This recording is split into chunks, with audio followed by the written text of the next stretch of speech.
it will overlap with each other. Let's see the context of his social context theory. उसकी social context theory का context क्या है?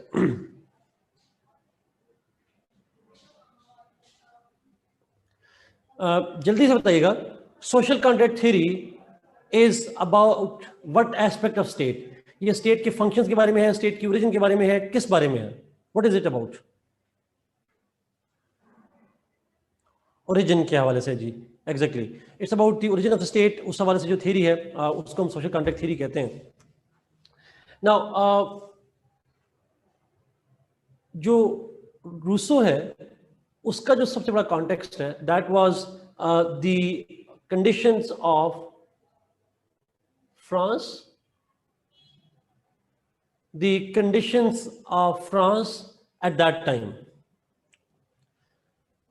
France की condition क्यों? He was born in Switzerland, but obviously he spent most of his adult life in France, और वो mostly life उसने France में गुजारी थी as an adult life. So the conditions in France, the socio-political and economic conditions of France, they had a major impact on Rousseau's political philosophy. Let's see what were those particular conditions. आप में से कुछ लोगों ने शायद European history पढ़ी हो या जनरली इसके बारे से थोड़ा सा जानते हो. रूसो की जो डेट ऑफ बर्थ है, दैट वाज 1712 to 1778. ओके, मैं अभी इसको करूँगा जी. हिदायत जस्ट बिफोर दी जी.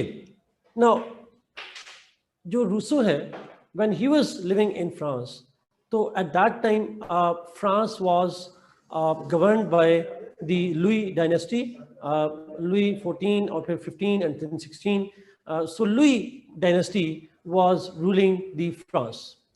अगर लुई का नाम अगर आपको भूल जाए तो आप इसको कह सकते हैं, there was monarchy in France. Monarchy means बादशाह, उसका बेटा, उसका बेटा, उसका बेटा, हेरिडिटरी ट्रांसफर ऑफ पावर होती है, उसको मोनार्की कहते हैं.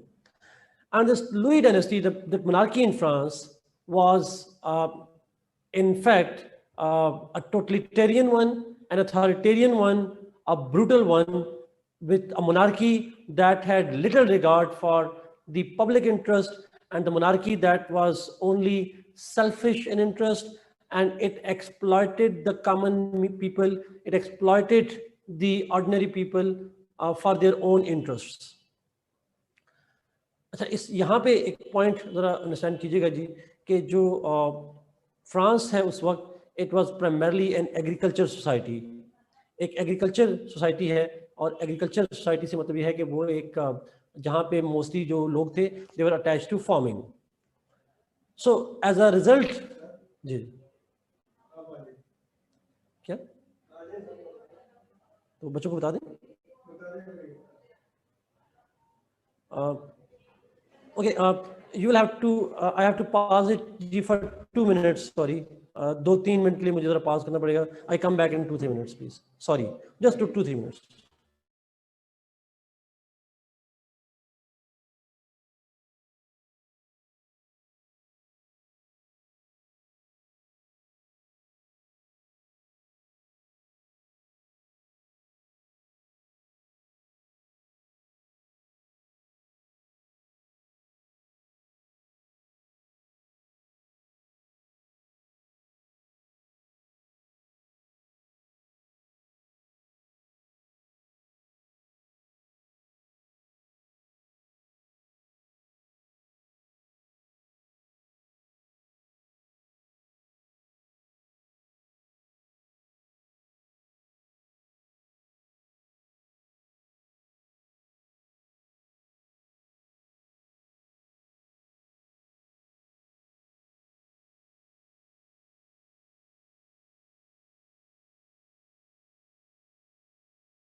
अस्सलाम वालेकुम जी, वेलकम बैक. Let's continue. कितने मिनट लगे थे? 3-4 मिनट लगे थे.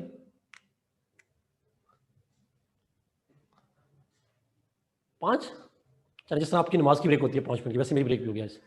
ओके, मोनार्की पे चलते हैं. There was monarchy in France, और लुई डायनेस्टी है, और वो जो लुई डायनेस्टी है, जो लुई डायनेस्टी है जी, वो मोनार्की. देखिए, अगर आपको याद हो अरिस्टोटल के हवाले से, अरिस्टोटल डायनेस्टी के स्पेलिंग्स ना करो साजिद, गूगल बहुत है यार इस मामले के लिए, मेरे खुद स्पेलिंग बड़े वीक है. अच्छा, ये लिख दिया है, अमीर हमजा ने लिख दिया ऊपर. अच्छा, इशू ये है कि जब अगर आपको अरिस्टोटल की क्लासिफिकेशन याद हो, तो एक टॉप पे एक फॉर्म ऑफ गवर्नमेंट जिसको कहते हैं मोनार्की.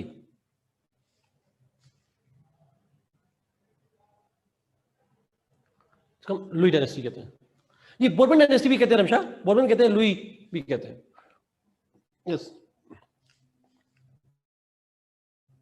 अच्छा, आपको अरिस्टोटल वाली क्लासिफिकेशन याद है? Do you remember the classification of Aristotle, monarchy?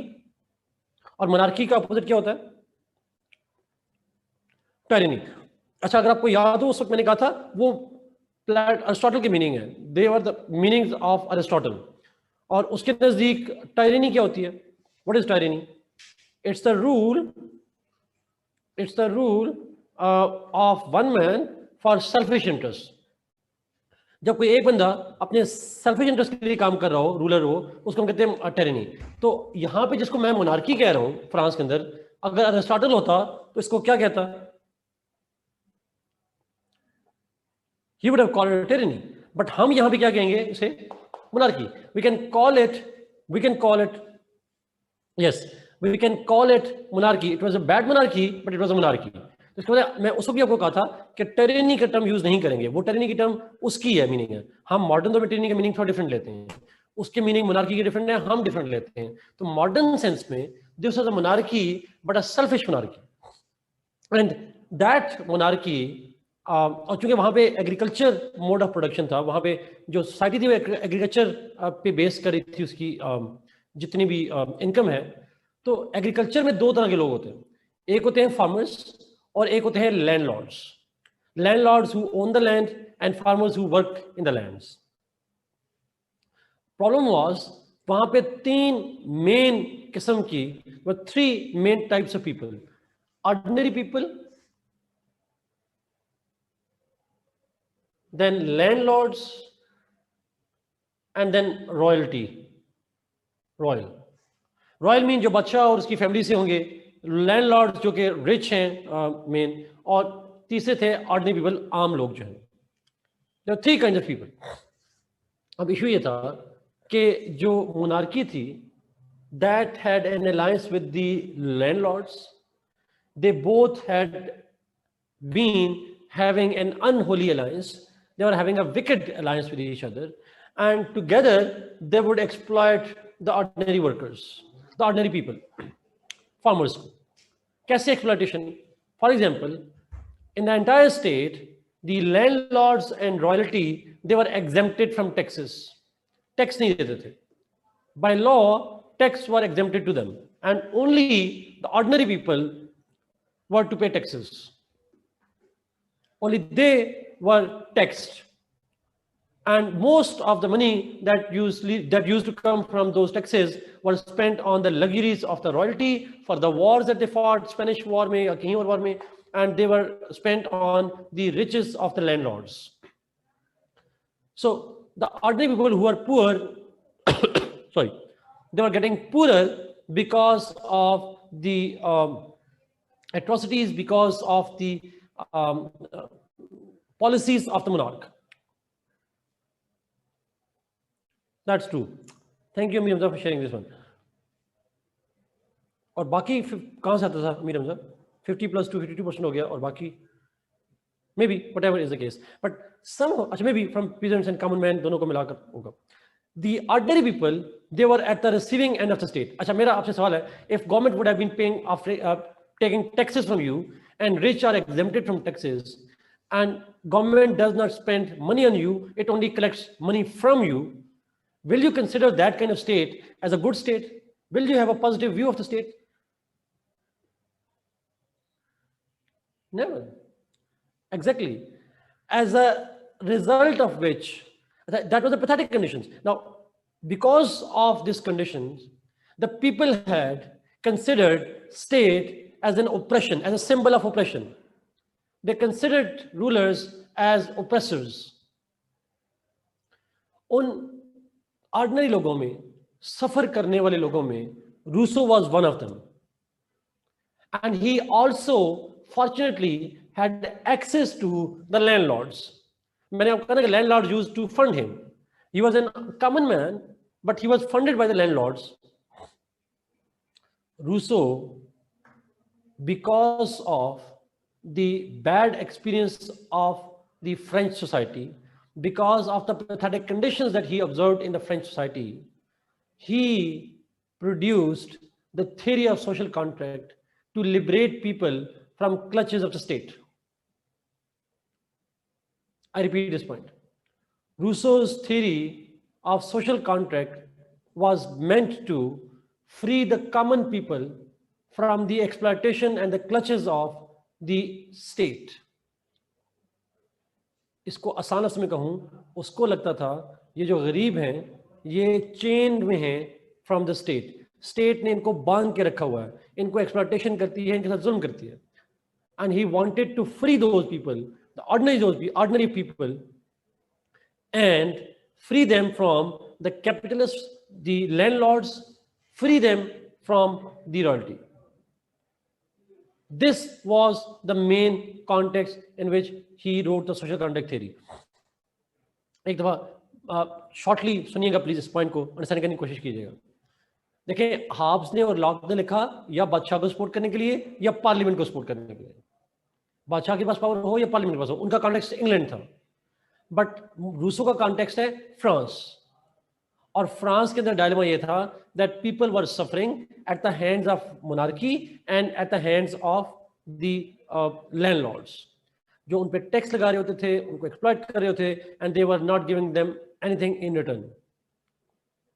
So somehow Rousseau, who was an ordinary man, but who had also observed the riches of the landlord because they raised him, despite that, he wrote his social contract theory to free the common people from the chains of state, from the chains of the landlords. Absolutely, Ghanwa, मैंने अब यही जुमला बोलना था.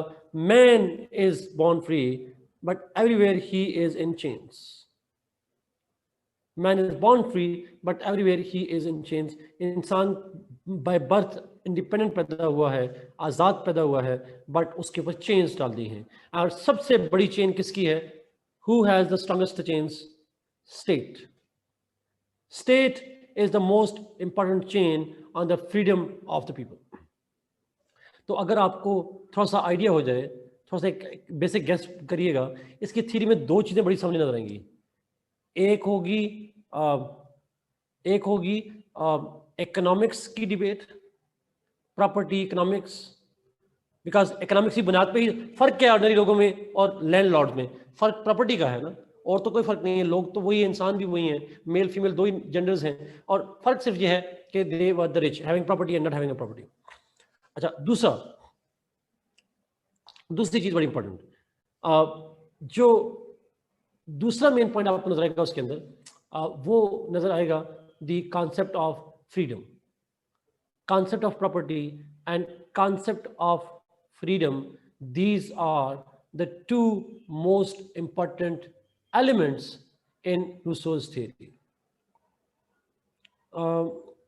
Rousseau did not espouse the social contract theory. He did give a social contract theory. थोड़ी different है, but it did. Book का नाम तो था ही social contract, but he did give the theory. दो एलिमेंट्स इसकी थ्योरी के इंपॉर्टेंट है. एक है concept of property, because property की वजह से ये क्लासेस बनी हैं, ऑर्डिनरी पीपल एंड लैंडलॉर्ड्स वगैरह. और दूसरा है the concept of freedom and liberty.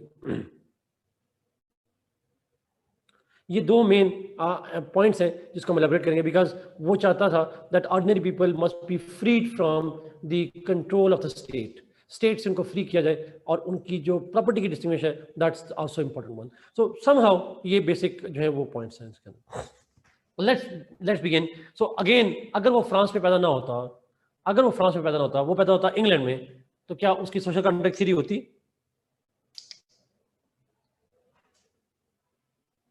और अगर वो लैंडलॉर्ड्स के घर पैदा होता या रॉयल्टी के घर पैदा होता, फिर तो किसी सूरत ही नहीं होनी थी, सवाल ही नहीं पैदा होता. So because he belong to ordinary citizens and because he was living in France, so that was one of the reasons. Anyway, let's start his theory. उसकी थ्योरी स्टार्ट करते हैं.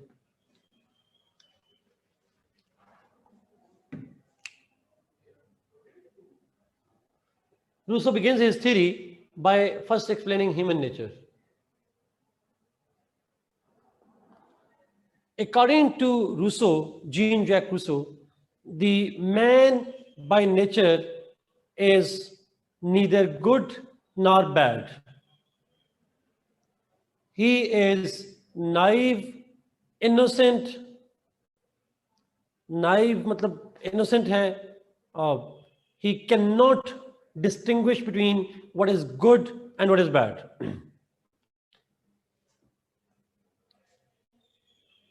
And मेरा आपसे सवाल ये है, if a person does not know what is good and bad, naive है, simple है,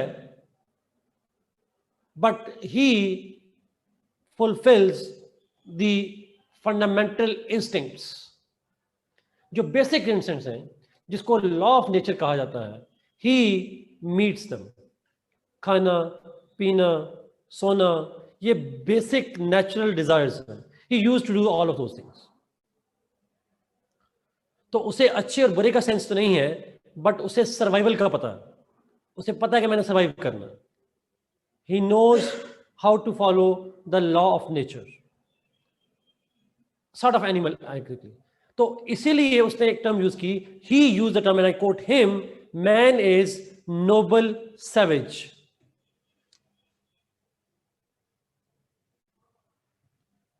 Noble savage.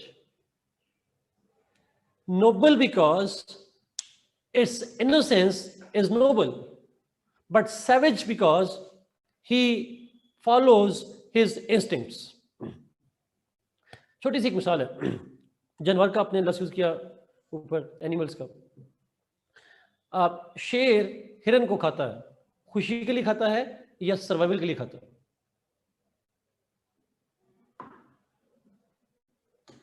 Survival. He may not like it, but he has to. That's his need.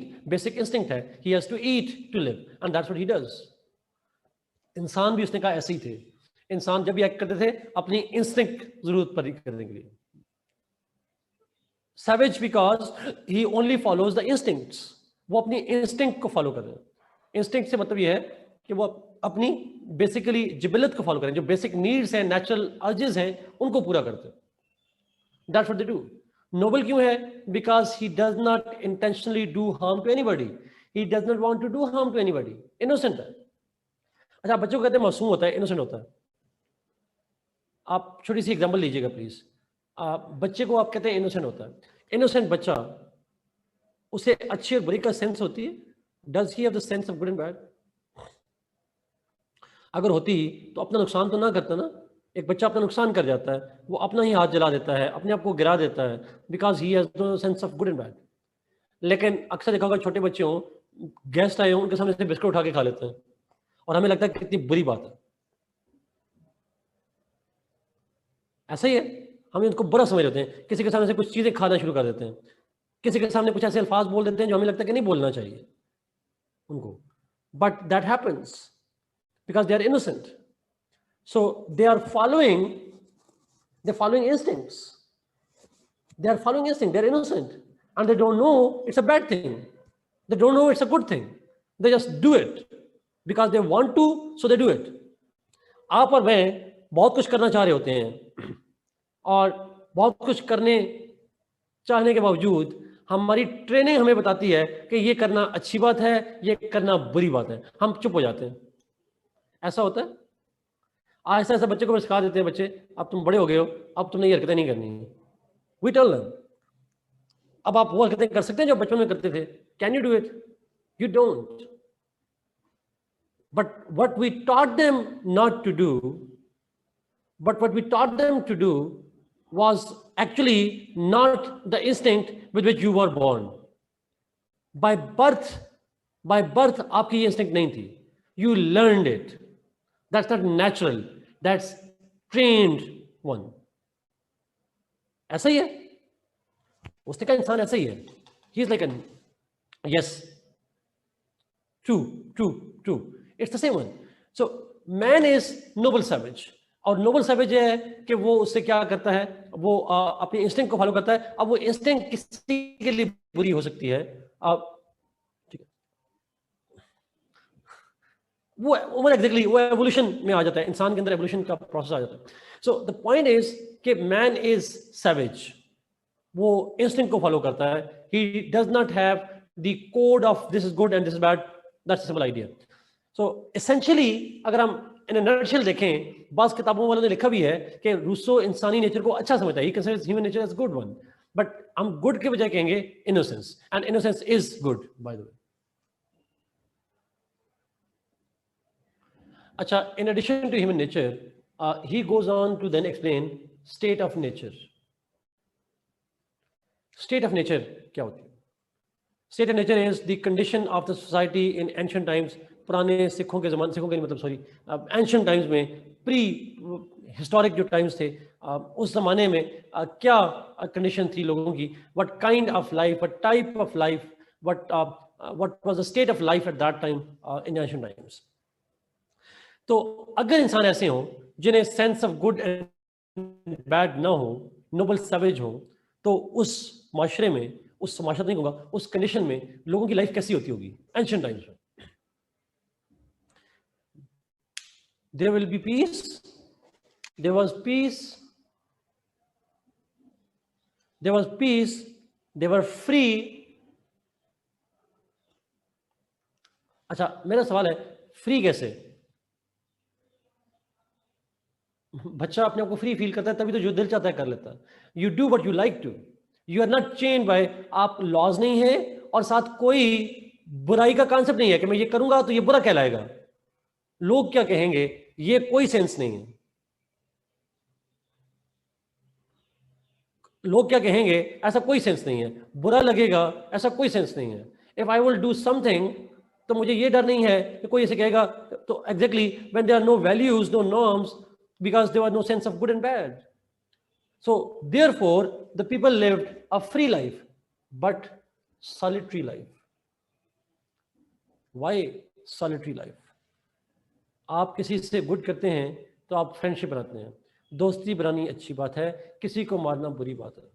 आप you become social because of the fact that you understand that your good is if you interact with others.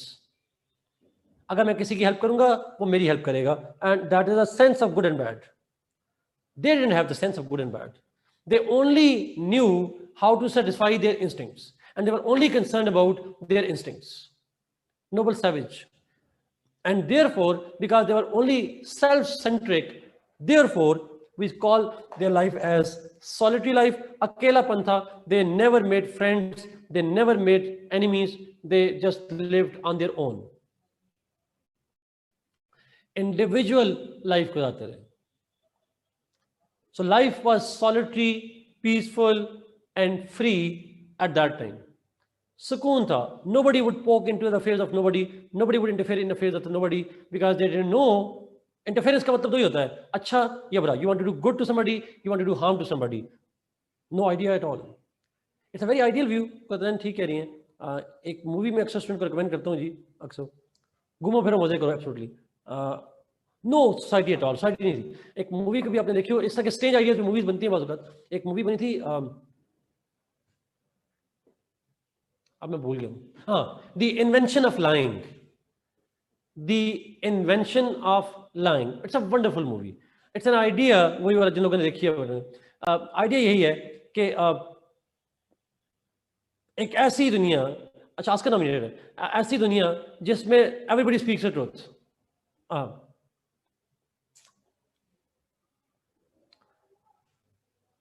अच्छा मुझे इन producers के नाम नहीं आते जी, but it's like very interesting movie like hip yes. मालूम का सवाल ये how it become as peaceful society बड़ा इंपॉर्टेंट है। पीसफुल बिकॉज वायलेंस तो तब होगा ना जब आप किसी का बुरा चाहोगे, या आप अपनी इंस्टिंक्ट के अलावा, आपकी इंस्टिंक्ट में क्या है, सर्वाइवल, और सर्वाइवल आपका किस में है, खाने पीने में, basic needs, food, eating, reproduction, ये बेसिक इंस्टिंक्ट्स हैं, and they followed that. Other than that they didn't follow anything else. Property acquire करना, प्रॉपर्टी का सेंस ही नहीं है कि ये मेरी प्रॉपर्टी है तुम्हारी प्रॉपर्टी है, they have no sense at all. So ना प्रॉपर्टी का पता है, ना शोहरत का पता है, ना किसी और चीज का पता है, they just follow the instincts, basic चीज है। And this is why Locke के नजदीक property is a natural right, Rousseau के नजदीक नहीं है। नेचुरल लाइफ में प्रॉपर्टी की सेंस नहीं थी लोगों को, लेकिन लॉक के नजदीक लोगों की प्रॉपर्टी की सेंस थी। इसीलिए लॉक बना कैपिटलिस्ट का चैंपियन, रूसो को लेते हैं लोग सोशलिज्म की तरफ। दे वोंट chaos नहीं आएगा, because they will not collaborate, they will meet their own needs and that's it. But Rousseau ने कहा, अब यहां पे कहा, सब कुछ उनको सेंस ही नहीं है गुड एंड बैड का, उनको सेंस ही नहीं है कि मैंने एसोसिएशन बनानी है, मिलके काम करना है या मिलके लड़ना है या कुछ भी करना है, they don't have the sense of it. Everybody was on its own. तो फिर कॉन्ट्रैक्ट क्यों हुआ? हमने हाफ्स की रखा, फियर की वजह से कॉन्ट्रैक्ट हुआ। लॉक की दफा पॉपुलेशन बढ़ी, प्रॉपर्टी डिस्प्यूट बनना शुरू हो गया और कॉन्ट्रैक्ट किया। रूसो क्या कहता है, अब ये क्या कहानी बनाता है, अज्यूम कर रहे हैं सारा, वो कहता है when they were living a peaceful life, a solitary life, but then a serpent entered their life, a snake entered their life, and that snake and that serpent, no sense of property at all, that serpent, सांप नहीं था असल में, it's a metaphor for property. उसने कहा फिर एक concept develop हुआ प्रॉपर्टी का, yes it's a symbol of fall of Adams, serpent. अच्छा अब वो क्या है प्रॉपर्टी, कैसे, रूसो के वर्ड्स हैं, एग्जैक्ट वर्ड्स नहीं होंगे बट आइडिया कुछ तरह से है। उसने कहा when the very first man, पहला एक इंसान उठा, and he pointed towards a piece of land and said this land is mine and that land is thine. This land is mine and that land is thine. That was the man who established the first society. That was the man who established a society. अब society से क्या मतलब है, society से कैसे link करता है? जब एक इंसान ने कहा ये ज़मीन मेरी है और वो ज़मीन तुम्हारी है, तो मेरी ज़मीन पे अगर कोई और कब्जा करेगा, that was considered to be a bad thing. Sense of good and bad was developed. THINE, thine के स्पेलिंग होते हैं जी। दिस इज माइन, ये प्रॉपर्टी मेरी है, दैट इज दाइन, वो तुम्हारी है ji. Exactly ji, Karl Marx का भी हम यही पढ़ेंगे सॉर्ट ऑफ, ये मेरी वो तुम्हारी। तो जब ये मेरी है तो ऑब्वियसली बात है मेरी प्रॉपर्टी में कोई आएगा तो वो बुरा समझा जाएगा, और तुम्हारी प्रॉपर्टी, मेरी प्रॉपर्टी में कोई मेरी हेल्प करेगा तो अच्छा। तो इस प्रॉपर्टी की वजह से लोगों के अंदर सेंस आ गया, रैशनैलिटी आ गई, गुड एंड बैड की कॉन्सेप्ट डेवलप हो गया।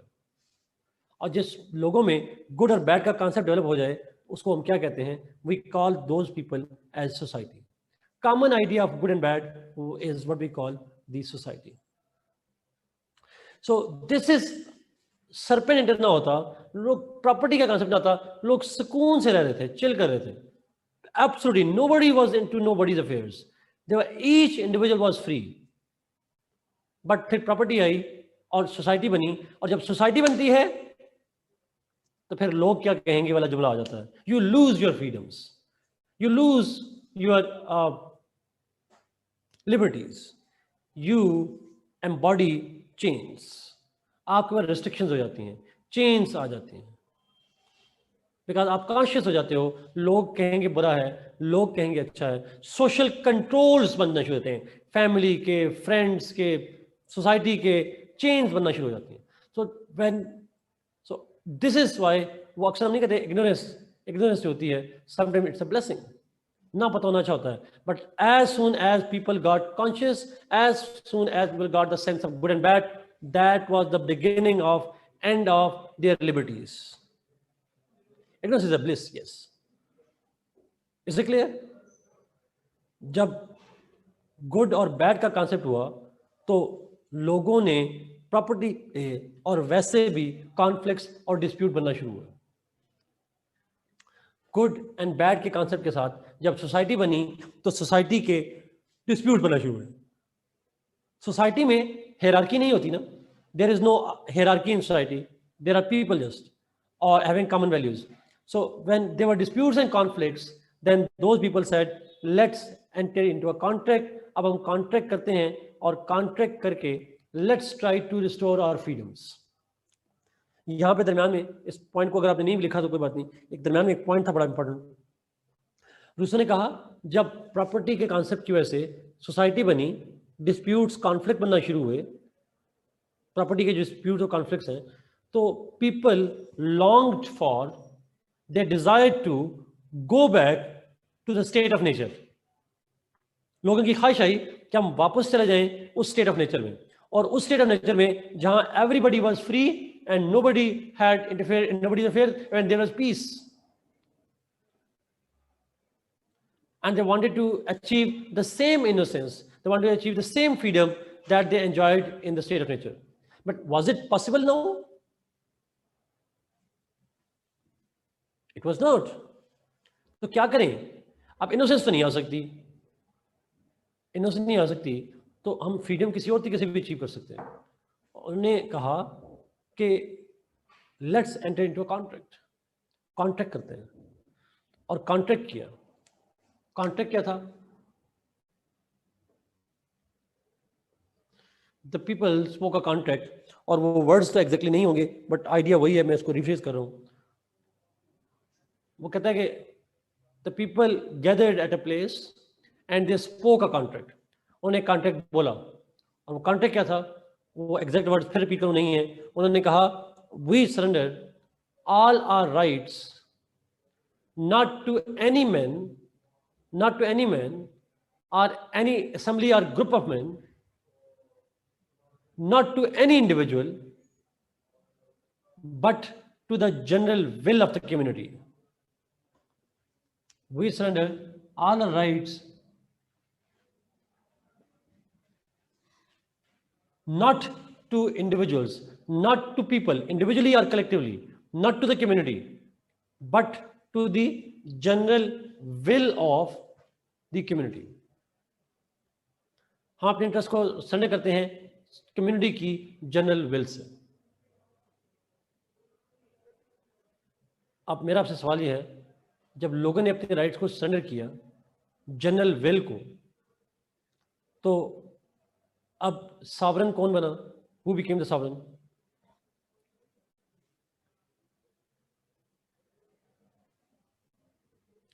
General will.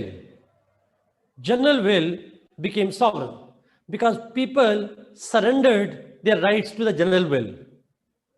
To the will of community, we can say that's true, but will of the community means general will. They did not surrender to people, they surrendered to an idea that is called the general will. अभी explain करता हूँ जी general will से क्या मतलब है. But the idea is they did not surrender to people. अच्छा, वैसे आपसे सवाल है छोटा सा, अगर लोगों को ही सरेंडर करना था, अगर लोगों को ही सरेंडर करना था, तो फिर लिबर्टी तो अचीव नहीं हो सकती. लिबर्टी तो तब अचीव होगी जब कोई लोग आपके ऊपर ना रहे. डिस्प्यूट है जिसके साथ, वही आपको रूल करना शुरू कर दे. Will you follow him? जिसके साथ आपका डिस्प्यूट हो, will you surrender to him? You won't. So the idea was कि आइडिया ये था कि हम क्यों किसी इंडिविजुअल को सरेंडर करें? Why to any people? They didn't trust people, they wanted to surrender to the general will idea. Let's see now what is general will.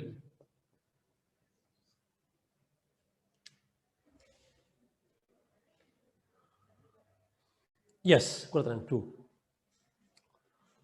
General will, आप जरा लिखिएगा अपने पास, ये बड़ा इंपॉर्टेंट जुमला है, फिर आपने मुझे तशरीह बतानी है।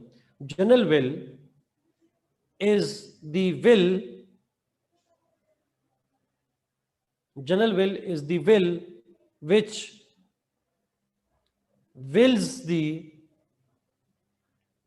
wills the will of people। और आपने सोचना है मुझे बताना कि इसका क्या मतलब है। Tell me, what does it mean by general will is a will which wills the will of people?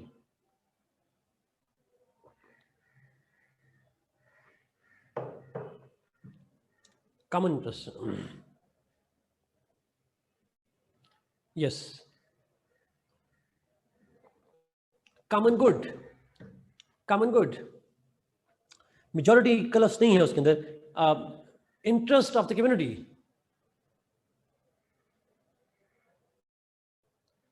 Mutual interest of the entire community.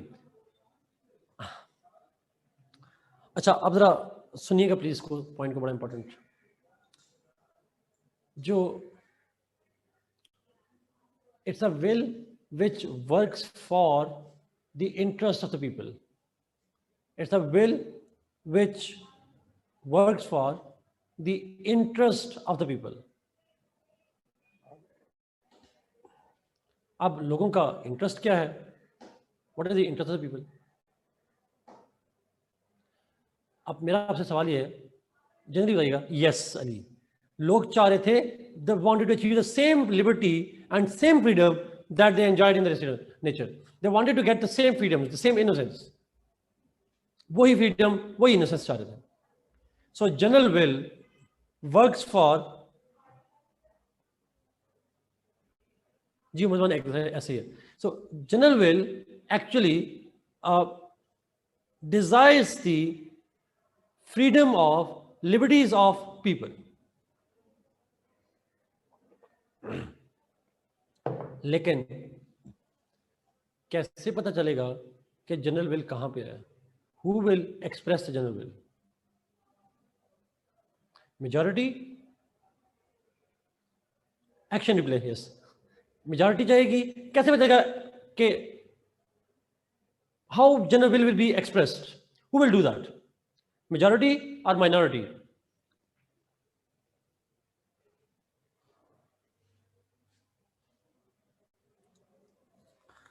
अब यहां पे रूसो कहता है, और मैं उसकी बात से एग्री करता हूं, वो कहता है general will may be the will of the majority और it may be the will of the minority.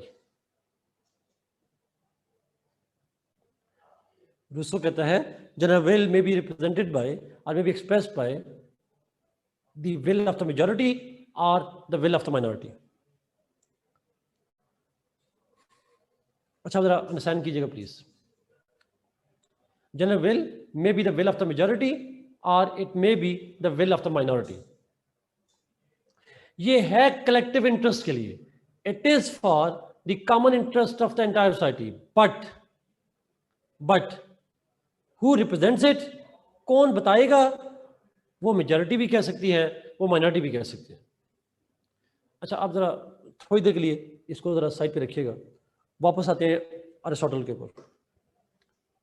Aristotle की जो हमने क्लासिफिकेशन पढ़ी थी, तो उस क्लासिफिकेशन के अंदर, अरिस्टोटल की क्लासिफिकेशन के अंदर जी इट डज। अच्छा, अरिस्टोटल क्लासिफिकेशन में मोनार्की वो स्टेट होती है जिसमें yes who will decide it is for general interest, Mohammad Sajid exactly, it can be majority और इट कैन बी माइनॉरिटी, यही वो कह रहा है। अच्छा, अब वो ये कह रहा है, अब सुनिएगा प्लीज मेरी बात को, अब टाइप नहीं करना आप लोगों ने। अच्छा, अरिस्टोटल की जो मोनार्की है उसमें one man rules for everybody's interest, और फिर नीचे आती है अरिस्टोक्रेसी। वही एक्सप्लेन कर रहा हूं आपको। अब मेरा सवाल है, आप मोनार्की में कितने पर्सन्स रूल करते हैं अगर अकॉर्डिंग टू अरिस्टोटल? 1। और अरिस्टोक्रेसी में कितने पर्सन रूल करते हैं? फ्यू। 2 स्पेसिफिकली नहीं, फ्यू, सम। अच्छा, जब हम कहते हैं फ्यू और सम, इज इट मेजॉरिटी और इट्स माइनॉरिटी?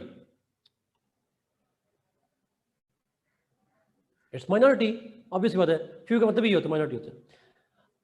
अच्छा, ये जो मोनार्की है और अरिस्टोक्रेसी है, इसमें माइनॉरिटी एक बंदा हो सकता है या कुछ लोग हो सकते हैं। Minority, does it work for everybody's interest और it work for selfish interest?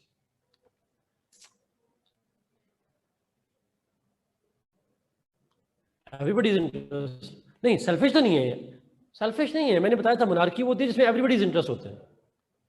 It can not be both. Aristotle ने क्या कहा था? अरिस्टोटल जिन लोगों ने पढ़ा था, याद नहीं आपको? अरिस्टोटल ने तो कहा था वो सेल्फिश तो वो होते हैं जो कि टिरनी कहलाती है, ऑलिगार्की कहलाती है। ये जो मोनार्क है, एक monarch, according to Aristotle, monarchy work for everybody's interest, aristocracy work for everybody's interest, general interest की काम करती है। अच्छा, वहां पे क्या माइनॉरिटी सबके इंटरेस्ट के लिए काम नहीं कर रही? If he can say it and we were fine with that, इसका मतलब ये हुआ दैट जनरली कंसेंसस आइडिया है सबके इंटरेस्ट का ख्याल रखना जरूरी नहीं होता कि वो मेजॉरिटी ही कॉमन इंटरेस्ट का ख्याल रख रही हो। It can be sometimes of individual और few individuals that can also work for the interest of the entire community. So general will, which is actually the will for people, comes from majority or it can come from minority.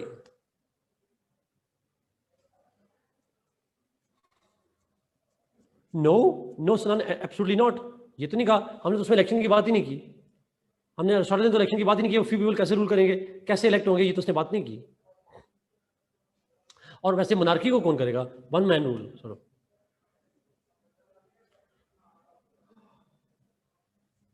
Absolutely.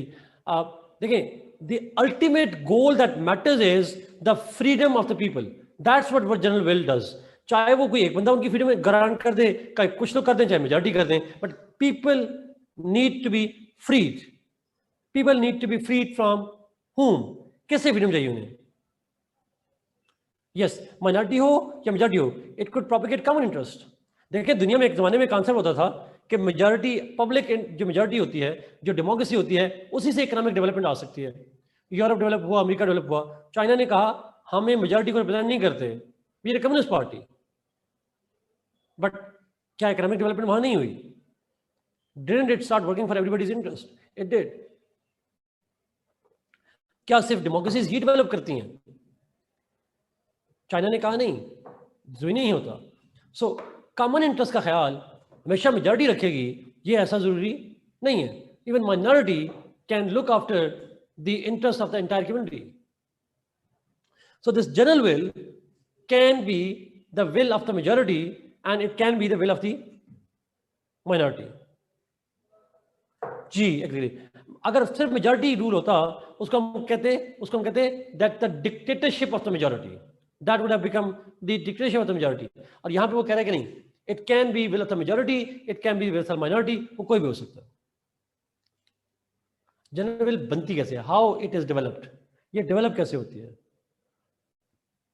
Rousseau says that general will consists of actual and real wills.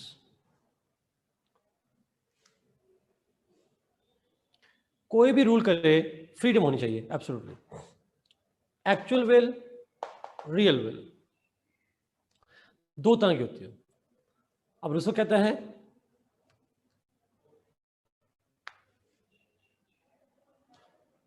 आपके सवाल का जवाब मैं आखिर में दूंगा। General will के बारे में कहता है कि वो दो तरह से होती है। उसमें एक कहता है एक्चुअल विल, एक कहता है रियल विल। जनरल विल क्या होती है? एक्चुअल विल एंड रियल, दो इंफॉर्मेशन होती है।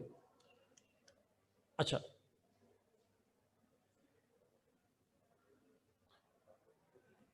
एक्चुअल विल क्या होती है? It's a will which works for the selfish interest of the people. It's a will which works for the selfish interest of the people. Selfish interest के लिए काम करती है, उसको हम कहते हैं एक्चुअल विल। और रियल विल क्या होती है? It's a will which pushes human beings to work for the interest of everybody. Actual will selfish बनाती है इंसान को, रियल विल केयरिंग बनाती है इंसान। And each person has both actual and real wills in himself और herself. हर इंसान के अंदर एक्चुअल विल भी होती है that always pushes human beings to act selfishly, but to balance it nature has also placed an real will which pushes इंसान to work for the common interest of everybody. दो आवाजें आती हैं, एक अपने इंटरेस्ट के काम करने के लिए हमें कहती है, एक हमें कहती है सबके इंटरेस्ट के लिए काम करो। आसान है रियल विल और एक्चुअल विल, मुश्किल तो नहीं। एक हमें सेल्फिश बनाती है, एक हमें केयरिंग बनाती है। एक्चुअल विल सेल्फिश है, रियल विल अदर्स केयरिंग है। Noble savage exactly. अच्छा, अब सवाल यह है कि इंसान के अंदर according to the Rousseau, in each individual there is always a battle between the actual and the real will. There is always a battle between actual and real will, and as a result of this battle, as a result of the clash between the two, जो synthesis बनता है, that synthesis is called general will. The general will, in simple mathematical language, is a synthesis of actual and real wills.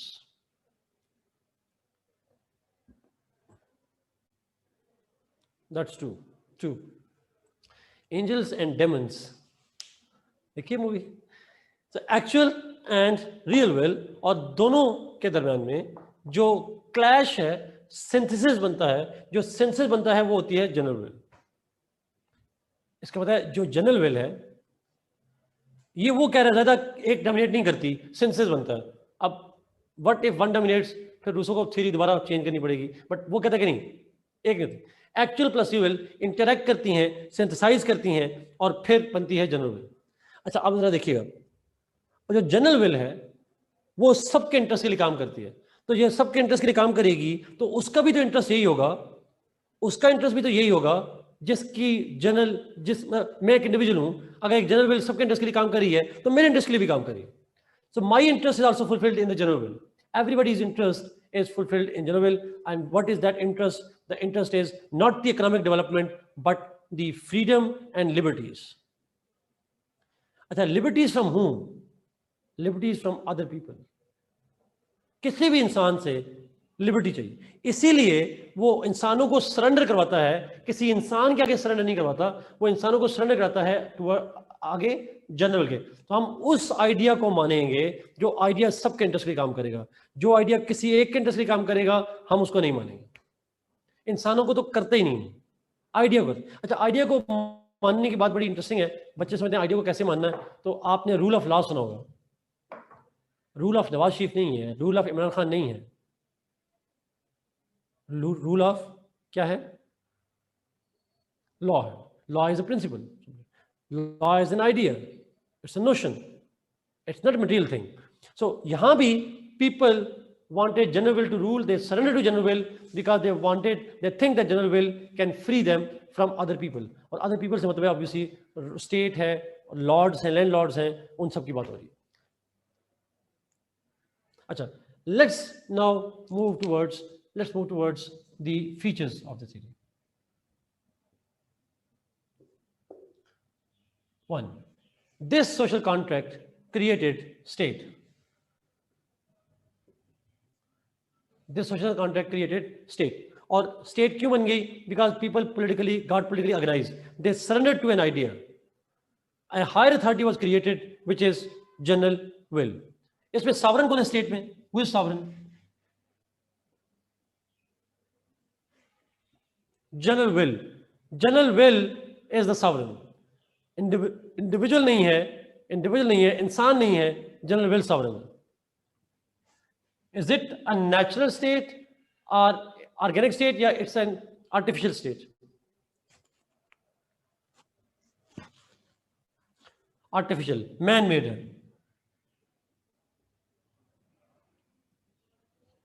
फिर लिखेंगे यहाँ पे general will. अगर आप general will वहां पे एक्सप्लेन कर चुके हो पहले, या तो पहले कर लें, अगर आपने पहले यहाँ पे एक्सप्लेन नहीं किया, अब यहाँ पे कर सकते हैं। That general will be sovereign and it consist of real and actual wills. अगर यहाँ लिख दिए फिर यहाँ पे नहीं लिखेंगे।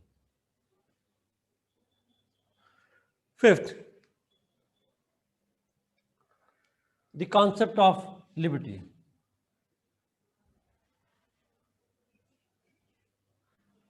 मेरा आपसे सवाल ये है, इस कॉन्टेक्स्ट में स्टेट इज द एंड और state is a means to an and?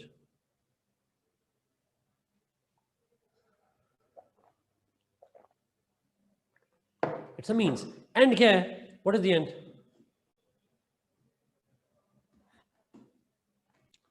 Freedom, liberty, individual liberty.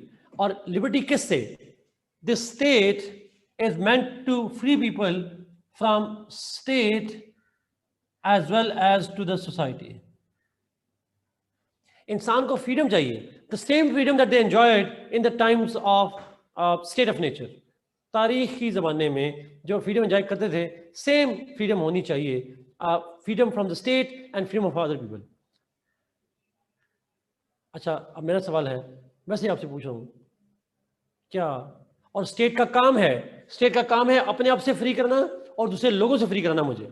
State has to free me from the control by you और by any other state institution. अब modern जमाने में अगर police सुनिएगा बड़ा साथ अभी इसी पॉइंट से, अगर पुलिस आपको हफ्ते बेजा में रखे, आप कोर्ट में जा सकते हैं, ऐसा ही है। If they detain you illegally you can go to the court of law. अगर आप मिसिंग पर्सन जाए फिर तो कुछ नहीं हो सकता, बट हैबस कॉर्पस में आ जाता है। अच्छा, अब मेरा सवाल ये है, पुलिस भी स्टेट है और उसके खिलाफ उसने आपकी लिबर्टी को चेंज किया, आपको आज़ादी को छीना, आपको कैद कर लिया, आप उसके खिलाफ किसके पास जा रहे हैं? Who are you approaching? State. Judiciary is part of state. So state से फ्रीडम हो तो भी स्टेट इंश्योर करेगी, और अगर दूसरा इंडिविजुअल मेरे मामलात में मुदाखलत कर रहा हो, मेरा पड़ोसी मेरे मामलात में मुदाखलत कर रहा हो, मेरा मोहल्लेदार में मुदाखलत कर रहा हो, कोई दूसरा मेरी प्रॉपर्टी पे आकर कब्जा कर ले, तो फिर भी हम कहाँ जाएंगे? स्टेट के पास। You have to go to state. हर इंडिविजुअल, हमारे यहाँ तो नहीं होता, हमारे यहाँ तो माँ बाप उठाकर थप्पड़ लगाते हैं, फ्रीडम की बात करते हो, लिबर्टी की बात करते हो, लेकिन अगर यूरोपियन सोसाइटीज़ में वहाँ माँ बाप अपने बच्चे को मारें तो बच्चे क्या करते हैं, क्या कर सकते हैं? पुलिस कॉल 911 अमेरिका के अंदर, and police make sure that even a kid as an individual is free from the control of the state as well as the family. वहाँ इंडिविजुअल को फ्रीडम चाहिए है अपनी ही फैमिली से भी और अपने माशरे से भी। वहाँ कोई पड़ोसी मुदाखलत नहीं करता, वहाँ everybody considers everybody as a free man. तो मुझे लगता है ये जो स्टेटमेंट थी, man is born free but everywhere he is in chains, ये उस माशरे पे तो अब ज़्यादा अप्लाई नहीं होती, हमारे माशरे पे ज़रूर अप्लाई होती है। Man is born free but everywhere he is in chains. हमारे यहाँ प्राइसेस डिटरमिन करनी है स्टेट ने। जी एब्सोल्युटली ट्रू। सो हमारे माशरे में आप there are so many restriction that we have. लोग क्या कहेंगे, हर तरह से आपके ऊपर रिस्ट्रिक्शन लगी होती हैं। आप फॉर्मल ड्रेस पहन के जाया करें। हम टीचर्स के साथ बड़ा मसला होता है, हम टीचर्स जब कोई ड्रेस पहन के कैजुअल चले जाते हैं, कैजुअल क्यों पहन के आए हैं? बिकॉज आपको फॉर्मल पहनना चाहिए, बिकॉज आप टीचर हैं। बट टीचर है, इंसान तो है ना, मतलब इसमें स्टूडेंट्स जो मर्जी पहन के आ जाते हैं, हमारे लिए मसला बन जाता है। It happens with everybody.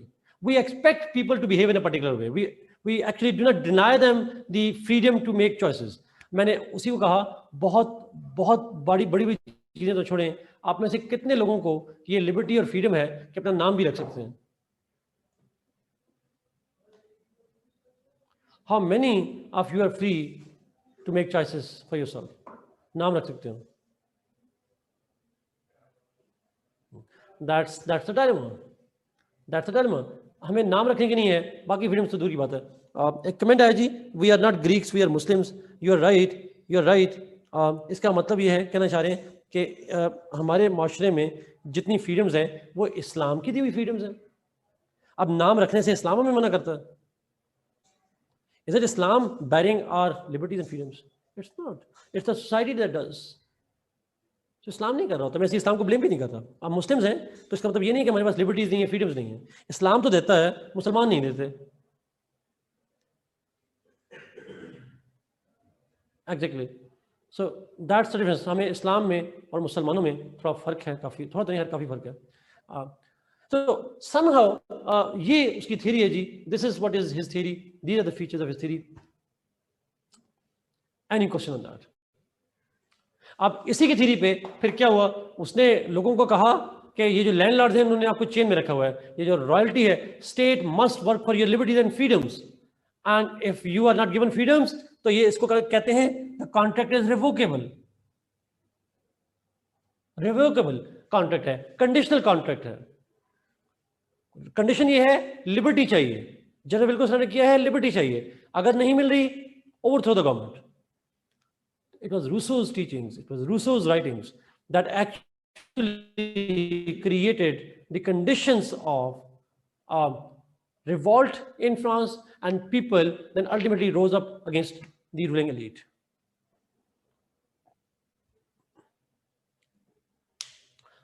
अभी कंपैरिजन पे आते हैं जी। कंपैरिजन से पहले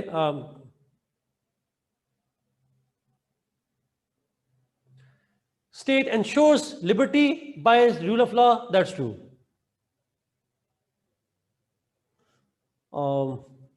Can you please explain the serpent point again? जरा चैट बड़ी कर दीजिएगा ना से। serpent point ये था जी कि जब लोग ठीक ठाक हंसी खुशी रह रहे थे तो अचानक से एक बंदा उठा, उसने कहा ये मेरी प्रॉपर्टी है, ये तुम्हारी प्रॉपर्टी है। जब उसने कहा, जिसने इंसानों को सिखा दिया गुड और बैड क्या होता है, और जब गुड और बैड का सेंस आ गया तो कॉन्फ्लिक्ट शुरू हो गए, डिस्प्यूट शुरू हो गए, हम सोसाइटी बन गए, सिविलाइज हो गए, और सिविलाइजेशन में डिस्प्यूट बनना शुरू हो गए, और डिस्प्यूट बनने के लिए फिर उन्हें कॉन्ट्रैक्ट करना पड़ा आपस में आके, और वो कॉन्ट्रैक्ट के बाद फिर जो भी सरेंडर हुआ। Yes, that's true. लॉक्स ने भी कहा था वैसे, लेकिन उस कर लें, चैट ऊपर कीजिएगा।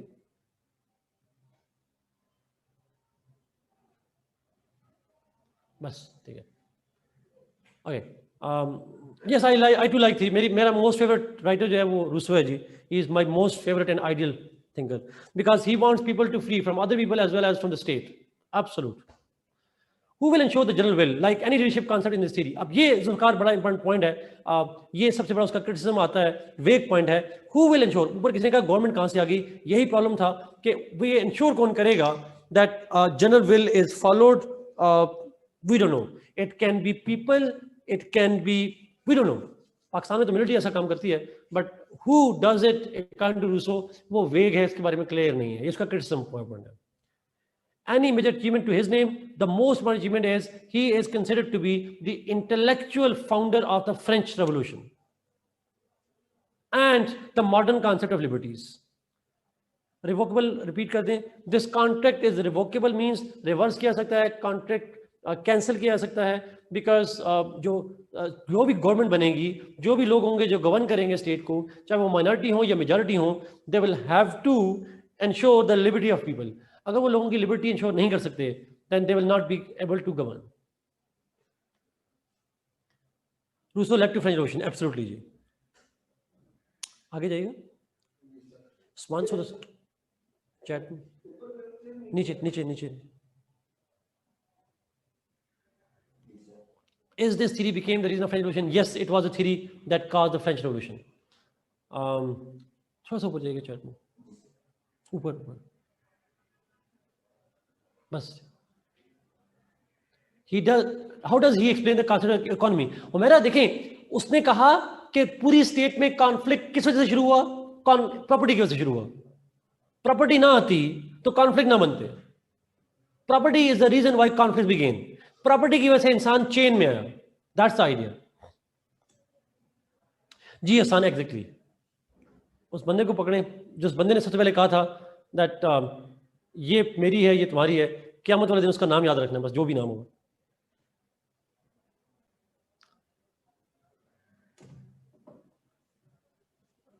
जमशेद ने कहा locks social contract theory is elitist backward looking. Elitist backward looking I don't know किस सेंस में कहा गया है, बट जहाँ तक मैं इसको वर्ड को अंडरस्टैंड किया हूँ, एलिटिस्ट बैकवर्ड लुकिंग से मतलब है कि he himself was an elite, he lived the life in elitist life, जो ऊपर किसी का था लैंडलॉर्ड्स के साथ रहा उनसे पड़ोस की, and he was trying to look back to the poor people. He himself enjoyed the riches, and then he was talking about the poor. So in a way that state guarantees liberty through making itself accountable to ensure public liberty. Absolute, Amir Hamza, absolutely true. Yes, this is the theory which became the reason for French Revolution. True. नीचे आ जाए।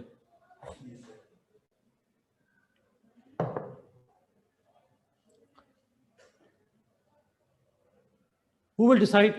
Sir ji, to me, he is the intellectual father of anarchy and uncivil government, Manur. Obviously, let's agree to disagree, ji. Lekin, he is the intellectual father of freedom and liberties. So, freedom can be anarchy, I agree, but I trust people. I think if people are given freedom, most likely they are not going to behave in a bad way. So, I trust people. So I don't believe that liberties will give anarchy. Who will decide that general will is in interest of people? I mean, कैसे पता चलेगा कि वो सही कर रहे हैं?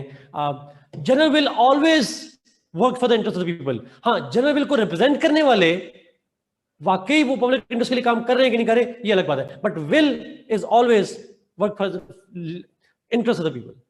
So sovereign to liberty. Sovereign hoga general will because people surrender to the general will, that's why it's sovereign. Acha, artificial means that because this contract was done by the people जिसकी वजह से state में money, so that's why it's artificial.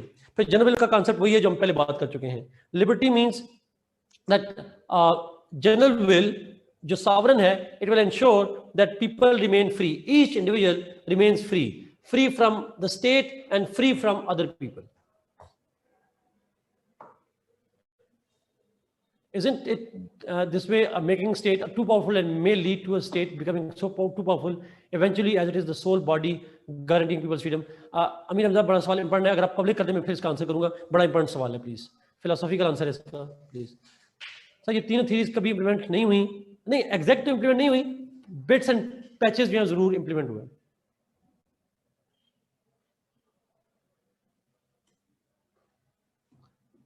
Ji Usman, absolutely मन गढ़त कहानी, good.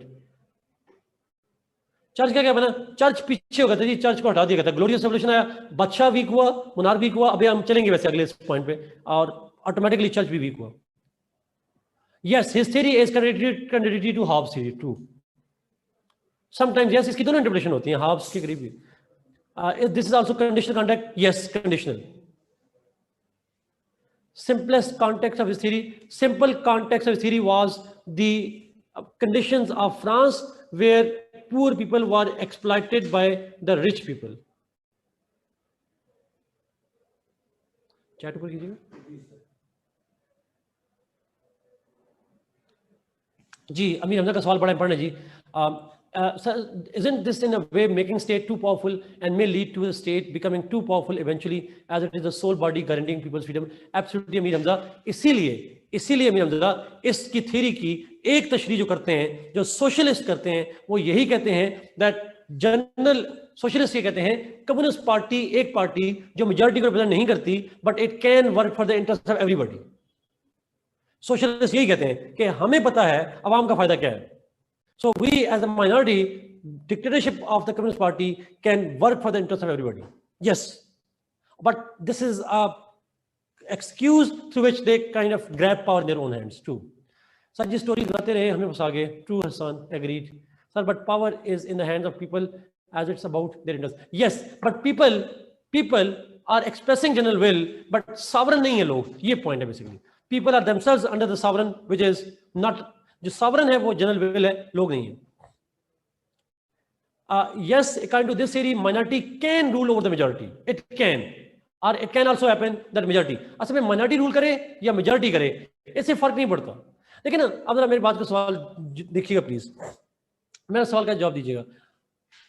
यही बात तो Aristotle ने भी कही थी, मोनार्की भी अच्छी हो सकती है, पॉलिटी भी अच्छी हो सकती है, वन मैन भी सबके इंटरेस्ट के लिए काम कर सकता है, और Many people can also work for the interest of everybody. It doesn't matter how many people are ruling. That doesn't matter. Minority, majority doesn't matter. What matters is आप common interest के लिए काम कर रहे हैं कि नहीं कर रहे हैं. Like China too. So we also need such a revolution. That's true. That's true. We need it too. But against whom?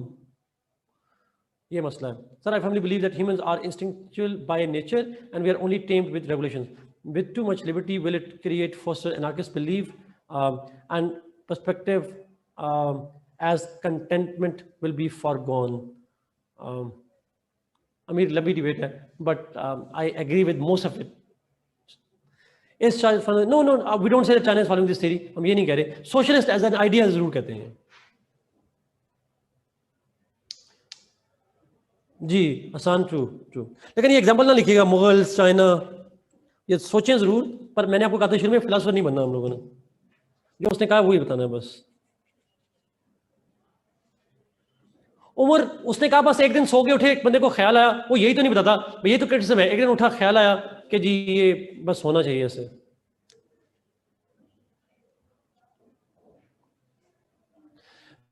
जी मनूर, हम अभी चलेंगे जी, आगे चलते हैं उस पे जेरमी बेंथम पे जाने के बाद फिर हम मार्क्स और हेगल साथ करेंगे, इकट्ठा करेंगे. जी अमीर हमजा, बिल्कुल सोशलिज्म की फाउंडेशन में आती है, बट एग्जाम्पल लिखेंगे नहीं ना पेपर में. जी दैट्स ट्रू. अमीर मार्क्स में जब पढ़ाऊंगा तो मार्क्स का आइडिया इससे इंस्पायर होता है. शुड वी मूव जी, आगे चले.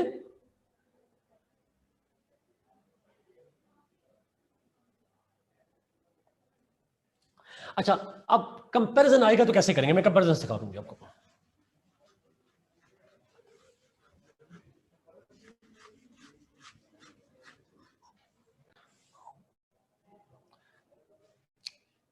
क्रिटिसिज्म तब करेंगे जब पेपर में सवाल में पूछेगा. अगर नहीं पूछेगा तो आप क्रिटिसिज्म नहीं करेंगे. कंपैरिजन ये अपने पास नोट कर लें, फिर आपने बाद में मुझे कहना है कि मुझे नहीं पता. पूरे पॉलिटिकल साइंस में तमाम क्वेश्चन में कंपैरिजन ऐसे ही करेंगे जैसे मैं बता रहा हूं. एक डब्बा नहीं बनाना, किसी सूरत डब्बा नहीं बनाना. ये पॉइंट क्लियर. वो स्कूल के बच्चे बनाते हैं, छोटे छोटे बच्चे होते हैं ना, उनको सिखाने के लिए, कंट्रास्ट दिखाने के लिए दरम्यान में लाइन लगाई जाती है. वो क्या होता है, वो बच्चों के लिए होता है, वो समझाने के लिए होता है, पेपर में नहीं बनाना. अच्छा, पेपर में क्या करना है आपने? What you need to do is, for example Hobbes Locke का कंपैरिजन आ गया. बाकी सब्जेक्ट्स को अपने टीचर से पूछिएगा, बट मैं अपने सब्जेक्ट का बता सकता हूँ. I can tell you about my paper, उसमें नहीं करना. अच्छा, नाउ कंपैरिजन की जब जाएंगे जी, तो आप सबसे क्या करेंगे? फर्स्ट करें हाब्स और लॉक पे सवाल आ गया. हाब्स और लॉक पे what you need to do is, आप स्टार्ट करेंगे. फॉर एग्जांपल इंट्रोडक्शन तो कॉमन होगा, इंट्रोडक्शन तो क्वेश्चन के अकॉर्डिंगली कॉमन होगा. फिर जब नीचे कंपैरिजन शुरू करेंगे तो आप फॉर एग्जांपल स्टार्ट करेंगे कॉन्सेप्ट ऑफ ह्यूमन नेचर. आप ह्यूमन नेचर की बात लिखेंगे, आप कहेंगे both thinkers Hobbes and Locke begin their social contract theory by first explaining human nature. You would start by saying that both Hobbes and Locke started their social contract theory by explaining human nature. अब नीचे आप heading देंगे, सब heading देंगे Hobbes, सब heading देनी है आपने इसके नीचे. अब आप बताएंगे Hobbes ने क्या कहा ह्यूमन नेचर के बारे में. नीचे वो लिखने के बाद, नीचे उसके बाद जाएंगे आप लॉक. कॉन्टेक्स्ट लिखना है दोनों का, कॉन्टेक्स्ट दोनों का लिखना है जी. अच्छा, नीचे देंगे लॉक.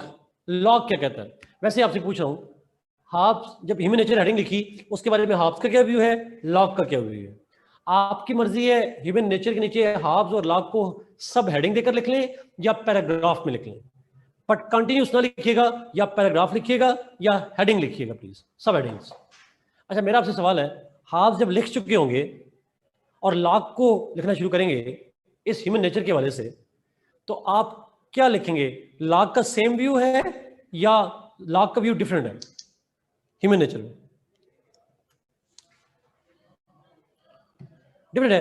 तो आप जब लॉक को शुरू करेंगे तो स्टार्टिंग वर्ड्स लाजमी इस तरह लिखिएगा, contrary to Hobbes, Locke has contrary to his ideas, exactly contrary to his ideas, contrary to as opposed to Hobbes, जो भी करना है जुड़ा, ताकि एग्जामिनर को आइडिया हो जाए, 60 से कंट्रेरी समझेगा, उसको पता चल जाएगा कि आपको अंडरस्टैंडिंग है, बाकी वो ना भी पढ़े, he will know that you have an idea.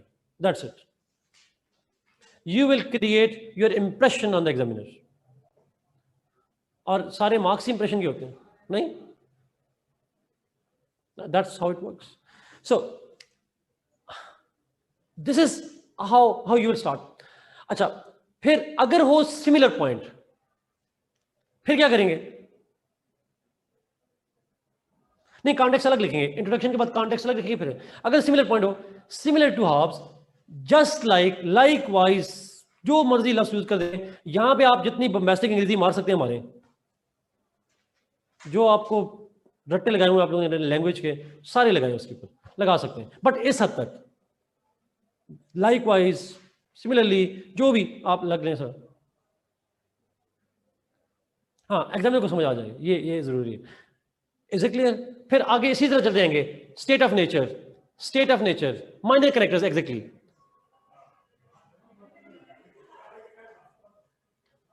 मैं क्या पढ़ा रहा था जी? स्पोक में खटक को बता दें क्या पढ़ा रहा था, कोई नीचे बता दे, हेल्प आउट कर दे प्लीज। अच्छा, फिर बाद में जाएंगे स्टेट ऑफ नेचर में। स्टेट ऑफ नेचर जो आप करेंगे सेम। अच्छा, स्टेट ऑफ नेचर के बाद आप जाएंगे कॉन्ट्रैक्ट में, फिर फीचर्स में, हर एक में आप मेन आइडिया लिखेंगे। फॉर एग्जाम्पल, अगर मैं आपसे पूछूं सॉवरेनिटी का, जी थैंक यू शुमायूं। अच्छा, मैंने नहीं कहा स्ट्रिक्टली फॉलो मारा मेथड, स्ट्रिक्टली का हटा दें। I prefer that you should follow this method. Strictly नहीं है प्लीज, ऐसा कोई नहीं है। I am not a dictator, you know. मैं लिबर्टीज को सपोर्ट कर रहा हूं, तो आपकी लिबर्टी, आप जैसा मर्जी करना चाहें। अच्छा, अब सुनिएगा प्लीज। फर्ज करें अगर मैं आपसे पूछूं कि आप जो लिखेंगे स्टेट की आर्टिफिशियल नेचर, क्या दोनों में सेम व्यू है या डिफरेंट व्यू है?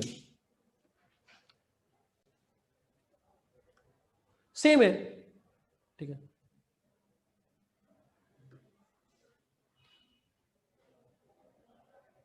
यस तायरा, या हेडिंग दे दें या देखिएगा जी प्लीज, ह्यूमन नेचर लिखा, उसमें नीचे हाब्स का व्यू ऑफ ह्यूमन नेचर लिखा, सब हेडिंग देके, और फिर नीचे सब हेडिंग देके लॉक का लिखा, और जब लॉक का लिखा तो बता दिया कि लाइकवाइज सेम व्यू है उसका या डिफरेंट व्यू है। लेकिन जरूरी नहीं कि हेडिंग भी लिखें, इसी को तायरा आप पैराग्राफ भी लिख सकते हैं, बट कंटिन्यूस ना लिखिएगा प्लीज। किसी सूरत ये ना हो कि ह्यूमन नेचर लिखी, दरमियान में कहीं हाफ भी शुरू हुआ, दरमियान में कहीं लॉक भी शुरू हुआ, एग्जामिनर को ये ट्रीट अट्रैक्ट नहीं करेगी। हेडिंग दे दें, और कंपैरिजन में आप सिमिलरिटीज भी लिखते हैं, डिसिमिलर पॉइंट भी लिखते हैं। नहीं, दोनों सूरतों में सिमिलरिटीज हो तो भी लिखना है हाफ का व्यू, फिर लिखते हैं similarly lock has a similar view, लेकिन वो व्यू पूरा लिखना है उसका, वो है क्या। अच्छा, एक तो तरीका ये है। दूसरा तरीका ये हो सकता है जी, 2-3 सेंटेंसेस 4 सेंटेंसेस काफी हैं। ट्रू। फर्ज करें बात कर रहा था, भूल गया। अच्छा, फर्ज करें आप इसको जब लिख रहे हैं, आंसर कंपैरिजन में कर रहे हैं, और आपके एक तरीका तो ये है, एक इशू लिया, उस पर आ गया हाब्स क्या कह रहा है, लॉक क्या कह रहा है, ह्यूमन नेचर पे, स्टेट ऑफ नेचर पे, फिर आप फीचर्स ऑफ कॉन्ट्रैक्ट पे चले गए, स्टेट ऑफ नेचर पे चले गए, वो सारी चीजें लिखेंगे जो सिमिलर पॉइंट है, सिमिलर, जो डिसिमिलर, डिसिमिलर। दूसरा तरीका ये है जो मुझे ज्यादा अच्छा नहीं लगता, बट अगर आप चाहें तो आप फॉलो कर सकते हैं। इंट्रोडक्शन लिखा, फिर उसमें लिखा similar features of their philosophy, similar features, similarity लिखी 1 2 3 4, फिर लिखा डिसिमिलर या कंट्रास्टिंग, कंट्रास्ट, और वो लिख दिया अलग से करें, ये लाइन लगा के नहीं, अगले पेज पे, उससे अगले पेज पे, इस तरह। यस एग्जैक्टली, मुझे नहीं अच्छा लगता, this is too basic, too बच्चों वाली है, इसलिए। यस, मेरा भी ये ख्याल है, इस थीमेटिक वी से ज्यादा होगा। आप डब्बा बनाएंगे वो अच्छा नहीं लगेगा, इस तरह मीडिया अच्छा लगेगा, पहले वाला तरीका अच्छा है, but this is all from my side जी। आई गेस मैं उसमें मजीद बात नहीं करूंगा। पंजाब में और पाकिस्तान में सर अली बहुत सारे हैं और उनके स्टूडेंट्स भी बहुत सारे हैं। कोटेशन कितनी लिखनी है? 1-2 कोटेशन लिखने बेहतर है। नो, डब्बा कभी नहीं बनाना please.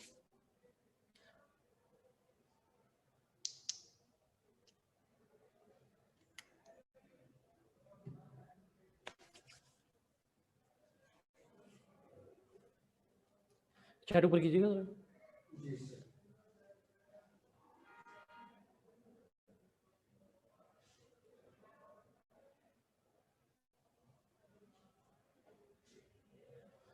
Okay, Benazir will fine him. इसका कोई तरीका निकालते हैं, मैं अभी बात करता हूँ, ठीक है? So let's have a solution to that thing. मैंने कंपैरिजन का तरीका बताया जी। पहला तरीका ये है, आप जिस इशू को कंपेयर करना हो, अगर आपने जिसको कंपेयर करना हो तो पहला पॉइंट आया, ह्यूमन नेचर का पॉइंट पकड़ा और उसके नीचे लिखा हाब्स ने कैसे कंपेयर किया, लॉक ने कैसे कंपेयर किया। हाब्स ने क्या कहा उसके बारे में, लॉक ने क्या कहा। फिर बाद में दूसरा पॉइंट आएंगे, for example state of nature का, उसके बारे में हाब्स क्या कहता है, लॉक क्या कहता है। लेकिन जो वर्स्ट तरीका है ना आंसर देने का, वो ये है कि पहले हाब्स सारा लिखें 2-3-4 पेजेस पे और फिर आखिरी 2-3-4 पेजेस पे लॉक को लिखें। That will be the worst method of doing it, ठीक है? वो कभी ना कीजिएगा sir. Conclusion combine combine combine. Hamza का क्वेश्चन है उसके बाद से, हमजा ये पॉइंट क्रिटिसिज्म में हो सकता है, वो डिपेंड करता है, अगर अनरिस्ट्रिक्टेड फ्रीडम होंगी तो कॉन्फ्लिक्ट होंगे, दैट्स ट्रू। इसीलिए स्टेट का रोल इतना ही होना चाहिए कि अगर कॉन्फ्लिक्ट आ जाए तो उस सूरत में स्टेट अपना रोल प्ले करे, अगर कॉन्फ्लिक्ट ना आए तो स्टेट को रोल प्ले नहीं करे। इसीलिए स्टेट बनाई गई थी कि अनरिस्ट्रिक्टेड जितनी मैक्सिमम फ्रीडम रखेंगे तो बेहतर है। अगर फ्रीडम की वजह से कॉन्फ्लिक्ट हो, स्टेट बीच में आ जाए, अदरवाइज स्टेट की जरूरत नहीं है। रेलेवेंस और क्रिटिसिज्म अगर पूछेगा तो करेंगे, अदरवाइज नहीं करेंगे जी। Yes, you can write it as community humour, that's true.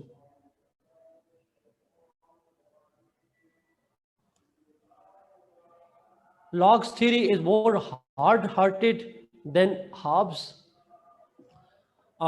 Hard-hearted से मतलब ये है that I don't know hard-hearted से किस सेंस में लिया जा रहा है, but hard-hearted जो लॉक की थ्योरी है, मेरे ख्याल में तो हॉब्स की हार्ड होनी चाहिए, because Hobbes creates kind of authoritarian state.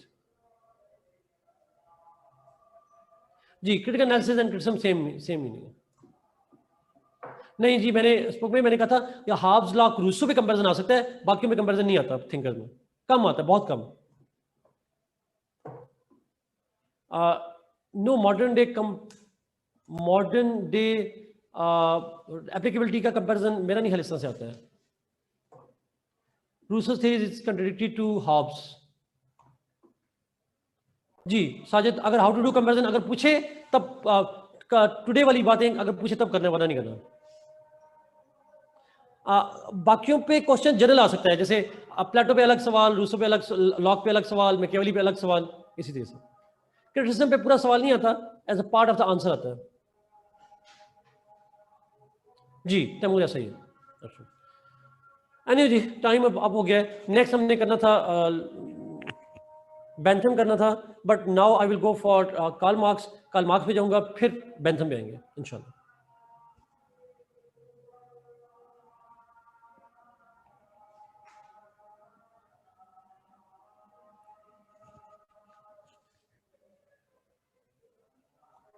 True true Abdulrahman, thank you जी। मतलब नेक्स्ट क्लास में हम कार्ल मार्क्स को करेंगे इंशाल्लाह। फिर 1-2 क्वेश्चन आए, वो जमशेद के भी मैं उसका आंसर करूंगा इंशाल्लाह नेक्स्ट क्लास में। अल्लाह हाफिज़।